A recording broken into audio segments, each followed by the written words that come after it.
جس میں آپ نے دیکھا ہوگا کہ تاحیات انہوں نے اراکین اسمبلی کے لیے صرف نہیں بلکہ ان کے شریک حیات، اگر خاتون ہیں تو ان کے جو مرد اول ہوتے ہیں، شوہر صاحبان ہوتے ہیں، ان کے لیے، اور اگر مرد ہیں تو ان کی خواتین کے لیے بھی. پھر بچوں کا جو ہے وہ بلو باکس میں ویسے ہی کور ہو جاتا ہے تاحیات. اب یہ قانون یہ کہیں پنجاب میں نہیں ہے، یہ سندھ میں نہیں ہے، بلوچستان میں نہیں ہے، یہ کسی صوبے میں نہیں ہے، یہ خیبر پختونخوا میں ہے.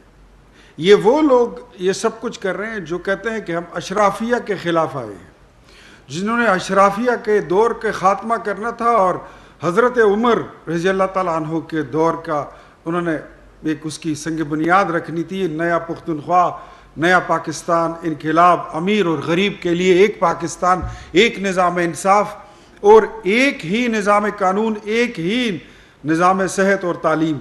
یہ دعوے کر کے یہ لوگ آئے تھے. اس بل میں بڑی عجیب عجیب چیزیں شامل ہیں. ویسے تو یہ کوئی 40 شقوں پر مشتمل ہے، لیکن اس میں ایک شق یہ بھی شامل ہے کہ کوئی بھی رکن اسمبلی عدالت میں پیشی سے اس کو استثناء حاصل ہوگا. مطلب you have got licence to کل.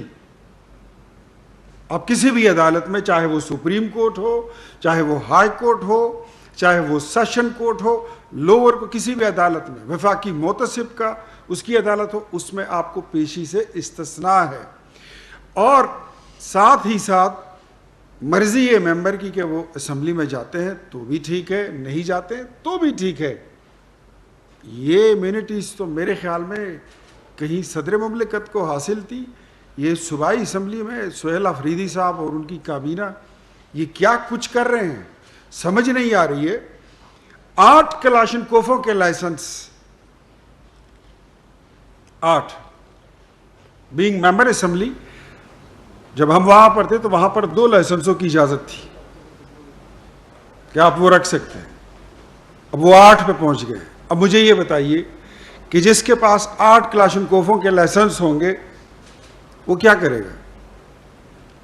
قبضہ مافیا ہے، ڈرگ ڈیلر ہے، لینڈ گریبر ہے، کار سنیچر ہے، کار لفٹر ہے، یا اجرتی قاتل بنانے کی کوشش کر رہے ہیں.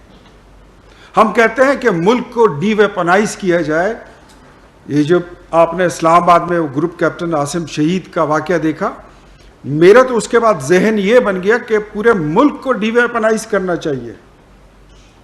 اگر ہم یہ دہشت گرد تنظیموں کو ایک سائڈ پہ لگا لیں، یہ ٹی ٹی پی وغیرہ، B L A, B R A, یہ جو پروکسیز ہیں اسرائیل کے، انڈیا کے، ان کو ایک سائڈ پہ لگا لیں تو ہمیں پورے ملک کو ڈی ویپنائز کرنا چاہیے. اور سیکیورٹی کے تمام ذمہ داریاں جو ہیں یہ حکومت کے حوالے کر دیں، فوج کے حوالے کر دیں، پولیس کے حوالے کر دیں.